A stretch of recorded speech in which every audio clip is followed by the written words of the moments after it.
You can call me Mystic Mike because I predict these things.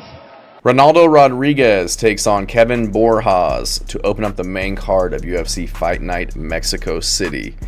And I think these guys are going to go to war on the feet. I understand why this is opening up the main card. I think this is the sleeper of the night, honestly. I think this is going to be an absolute banger, potentially fight of the night between these guys. We're more than likely going to stand and bang in the middle of the octagon. I don't imagine they'll be shooting takedowns. Haven't seen a lot of these guys wrestling or shooting takedowns in their careers. And they're both highly talented on the feet and very exciting. Had a lot of very exciting fights in the UFC already, and you know, their short tenure in the organization. Kelvin Borjas, he's 9-3, 27 years old, 5'5", with a 68-inch reach, taking on Ronaldo Rodríguez, who's 25, so a little bit younger. He's 5'6", with a 65-inch reach. So he's going to be an inch taller, but giving up 3 inches of reach to Kelvin Borjas. Kelvin Borjas, 9-3, on a 2-fight losing streak right now. Got into the UFC off of a unanimous decision win over Victor Diaz in Dana White's Contender Series. These guys were actually supposed to fight in Dana White's Contender Series, but Joshua Van got pulled up to the UFC for a short notice fight. So we fought Joshua Van in his UFC debut, lost that by decision, and then took on Alessandro Costa back in May of last year and lost that one by TKO. So going to be almost a year, about 10 months since the last time that Kelvin Borjas fought, and Ronaldo Rodríguez coming off of a win over Ode Osborne at the Sphere back in September. So Ronaldo Rodríguez coming off of a win over Ode Osborne. Before that, a win over Dennis Bondar in February 2024. So 2 fights in the last year, riding a 7-fight winning streak. I'm going to have to go with Ronaldo Rodríguez in this one. Kelvin Borjas, very good striker, good defense, good kicks, throws really good knees, flying knees as guys are coming in, but he can be hurt. He was hurt by Alessandro Costa in round 1, just by punches, by strikes, and then he continually got hurt by calf kicks, got dropped several times by Costa, eventually got dropped and got ground and pounded out. So before that, in his fight with Joshua Van, he was looking really good against Joshua Van in round 1, even dropped Joshua Van. But then round 2, Van just kind of started to take over, pushing the pace, pushing him around the cage, landing strikes, landing more volume, and just started to drown Borjas, who, you know, he started out strong in that fight, but then just kind of defayed as the fight went on.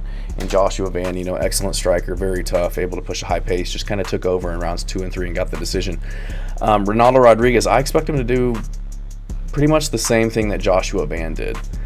Not as good of a boxer, but still a very good striker in his own right. An absolute dog, very fun on the feet, throws really good kicks.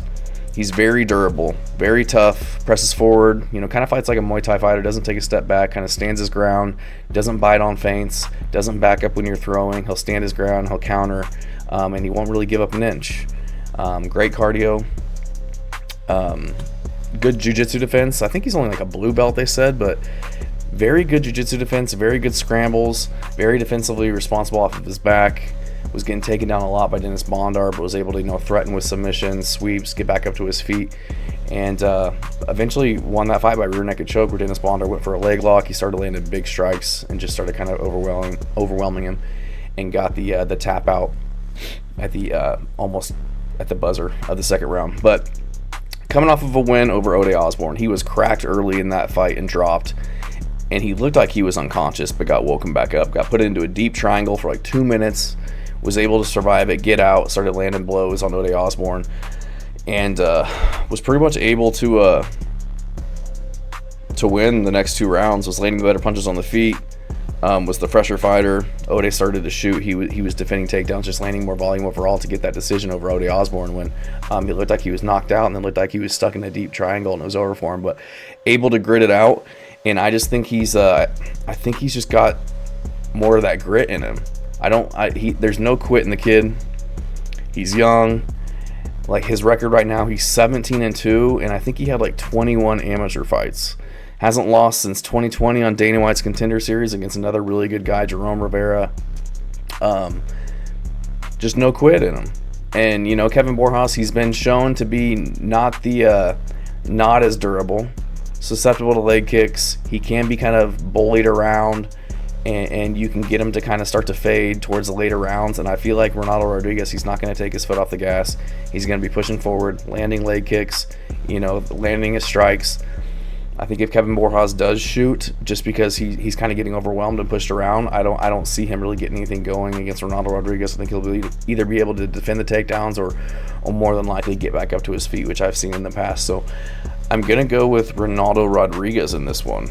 I just think he's got that X factor that Kelvin Borjas doesn't have.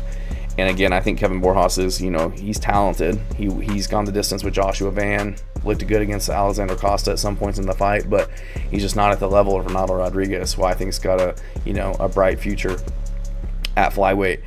I am concerned about his chin at times. He has been, he does get cracked. He was obviously knocked down by Ode Osborne at the beginning of their fight, but I think he'll be able to stay safe against Kelvin Borjas and get this one done. I think he'll push a pace and get a decision on him, or he'll just overwhelm him and start to take over with the strikes and get him to kind of get the eventual TKO in this fight. But haven't looked at the odds. Ronaldo Rodríguez is a -150 over Kelvin Borjas. I thought that'd be a little bit bigger. Kelvin Borjas, two losses, hasn't fought in over almost a year. Hasn't won since August of 2023 versus Ronaldo Rodríguez. Tons of momentum on this guy's side. Fighting in Mexico in front of his crowd. I got to go with Ronaldo Rodríguez to get this one done. Shocked by the odds, honestly. I thought he'd be a much bigger favorite, but I think Ronaldo Rodríguez gets this one done. Thanks.